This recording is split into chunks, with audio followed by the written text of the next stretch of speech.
नमस्कार साथियों। आज एक बहुत ही हास्यास्पद और बहुत ही गंभीर मुद्दा लेकर आपके सामने आई हूं। दरअसल उत्तराखंड में एक अजीब सर्कस चल रही है। आप जानना जरूर चाहेंगे कि चल क्या रहा है। आज तक 3.25 साढ़े 3 जितना भी साल इसको राज्य सरकार को हुआ है, वर्तमान राज्य सरकार को, हर बात का ठीकरा ये कांग्रेस पर फोड़ते आए कि पूर्ववर्ती सरकार की वजह से ये ड्रॉबैक हो गया, पूर्ववर्ती सरकार ने स्वास्थ्य सेवाएं लचर कर दी, शिक्षा सेवाएं लचर कर दी, इसको ठीक करते करते सालों लगेगा। अब आज जो चल रहा है प्रदेश के अंदर, मजे की बात यह है कि उसके लिए ये पूर्ववर्ती सरकार को कुछ कहने की स्थिति में ही नहीं रहे। दरअसल हुआ यूं है कि अफसरशाही लगातार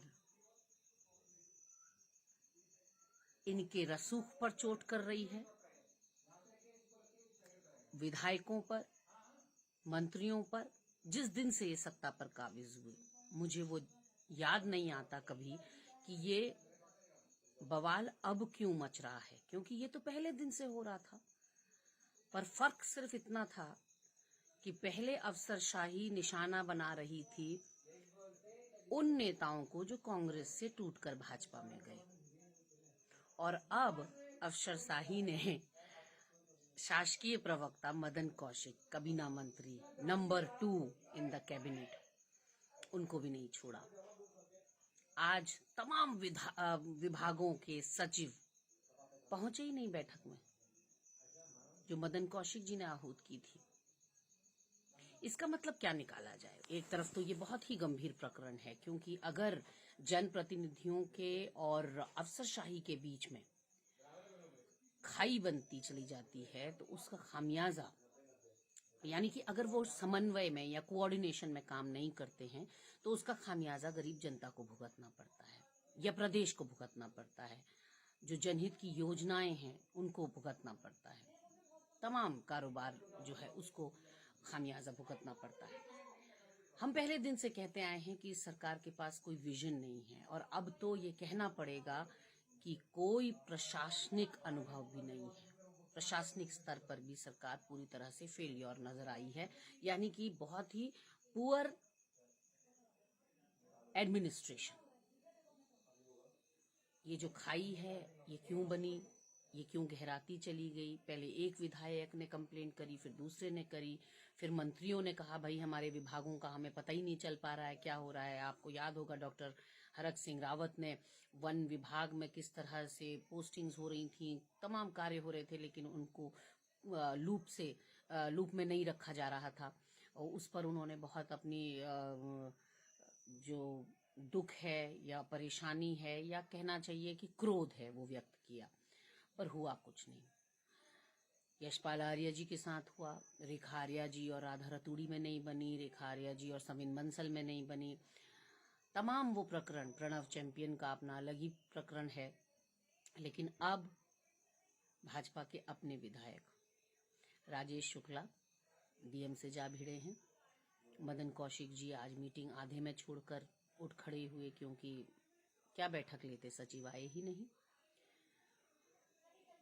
मैं सिर्फ इतना पूछना चाहती हूँ कि क्या हमें बेलगाम अफसरशाही जो हम बार बार सुन रहे हैं, ये एक तरफा देखने की जरूरत है या इसके दोनों पहलू हैं? हमें ये जानना तो पड़ेगा, या हमें ये जानने की कोशिश तो करनी चाहिए कि आखिर ये अफसर बिदके तो बिदके क्यों। अब मैं जहां तक मेरी सोच कहती है, तो अगर आप इनका बॉडी लैंग्वेज, राजेश शुक्ला, राजकुमार ठुकराल, देशराज कर्णवाल, प्रणव चैंपियन, इन लोगों का बॉडी लैंग्वेज और बात करने का तरीका अगर आप देखें तो वो भी किसी जनप्रतिनिधि के स्टेचर का नहीं होता। एक डिसेंसी आपसे एक्सपेक्ट भी की जाती है और अफसरशाही डिजर्व भी करती है, क्योंकि वो पढ़ के लिख कर यहाँ तक आए हैं, मेहनत करके यहाँ तक आए हैं। तो जो एक मर्यादा होती है, एक गरिमा होती है, एक स्वाभिमान होता है, बहुत पतली सी लकीर होती है। ये जो लक्ष्मण रेखा की हम बात कर रहे हैं, बात करने के लहजे में एक बहुत पतली सी लकीर होती है। और कहीं ना कहीं मुझे ऐसा लगता है कि 57 के बहुमत में और डबल इंजन की हनक में विधायक और मंत्री अपनी वो मर्यादा भी भूल गए। मैं यहाँ पर IAS अफसरान को जस्टिफाई कतई नहीं कर रही। जो प्रोटोकॉल है वो वैसे ही होना भी चाहिए। जो आपका एक कोड ऑफ कंडक्ट है जिसकी आपसे अपेक्षा की जाती है वो अपनी जगह पर होना चाहिए। जनप्रतिनिधि का ओहदा बहुत बड़ा है। जनता लोकतंत्र में सर्वोपरि है, और जब जनता सर्वोपरि है तो जनता ने जिसको चुना है वो सर्वोपरि है। पर बात यहाँ पर यह आती है कि क्या कहीं ऐसा तो नहीं कि जो रूल्स रेगुलेशंस, एक डेकोरम जो रेड बुक है, इसके इतर अफसरों को मजबूर किया जा रहा हो कुछ करने के लिए, या ऐसे ऑर्डर्स पास करने के लिए। क्योंकि अभी हमने रिसेंटली देखा कि एक मंत्री की चिट्ठी जारी हुई थी कि इन 4 लड़कों को कहीं समायोजित किया जाए विभाग में। तो शायद अफसर इस तरह के अनर्गल आदेश लेने से इनकार कर रहे हों, या शायद स्प्रिंग को कुछ ज्यादा ही जोर से खींच दिया गया है।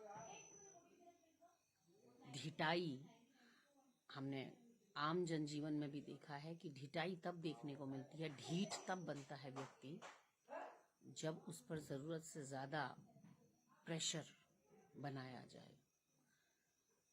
अफसरों ने पहले भी हावी होने की कोशिश करी, पहले की सरकारों में भी, मैं इस बात से कतई इनकार नहीं करूंगी।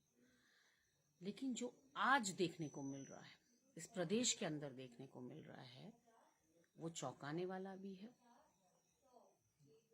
उसको ठीक भी किया जाना चाहिए जनहित में, उस खाई को पाटने की कोशिश भी की जानी चाहिए, और बहुत गंभीर भी है। मुख्यमंत्री जी को संज्ञान लेना पड़ेगा। वो इस प्रदेश की मुखिया हैं और इस प्रदेश की भलाई इसी में है कि सब सिस्टम के हिसाब से चले। पब्लिक सर्वेंट की तरह कोड ऑफ कंडक्ट उसका होना चाहिए।